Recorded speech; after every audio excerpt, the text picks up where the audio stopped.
नवरात्रि व्रत नियम। इन 10 नियमों के अनुसार ही करें उपवास। नवरात्रि में व्रत और उपवास को नियमों से ही करना चाहिए। व्रत नियमों का पालन करना जरूरी होता है। इन 9 दिनों में उपवास में कई लोग खिचड़ी, फलाहार आदि उपवास की चीजें खाते हैं। इसके अलावा व्रत रखने के कुछ नियम हैं, तो आइए जानते हैं कि वह नियम क्या हैं। पहला, यदि आप नवरात्रि का उपवास रख रहे हैं तो ब्रह्मचर्य व्रत का पालन करें। दूसरा, इन 9 दिनों में झूठ नहीं बोलना चाहिए और क्रोध नहीं करना चाहिए। तीसरा, इन 9 दिनों में किसी भी प्रकार से किसी महिला या कन्या का अपमान न करें। चौथा, इन दिनों में यदि आप उपवास नहीं भी कर रहे हैं तो भी आपको गुटखा, पान, मदिरा, मांस भक्षण और मसालेदार भोजन नहीं करना चाहिए। व्रत में बार बार जल पीने से भी बचना चाहिए। पांचवा, अधिकतर लोग 2 समय खूब फलाहार खाकर उपवास करते हैं। ऐसा करने से व्रत का फल नहीं मिलता है। उपवास को उपवास के तरीके से ही करना चाहिए। नवरात्रि के दौरान रसोपवास, फलोपवास, दुग्धोपवास, लघु उपवास, अधोपवास और पूर्णोपवास किया जाता है।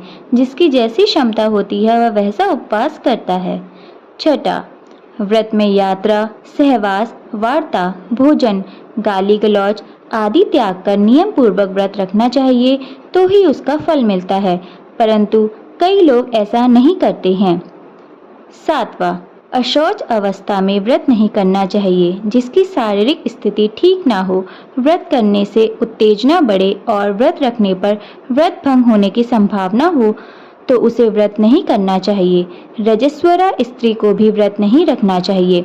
यदि कहीं पर जरूरी यात्रा करनी हो तब भी व्रत रखना जरूरी नहीं है।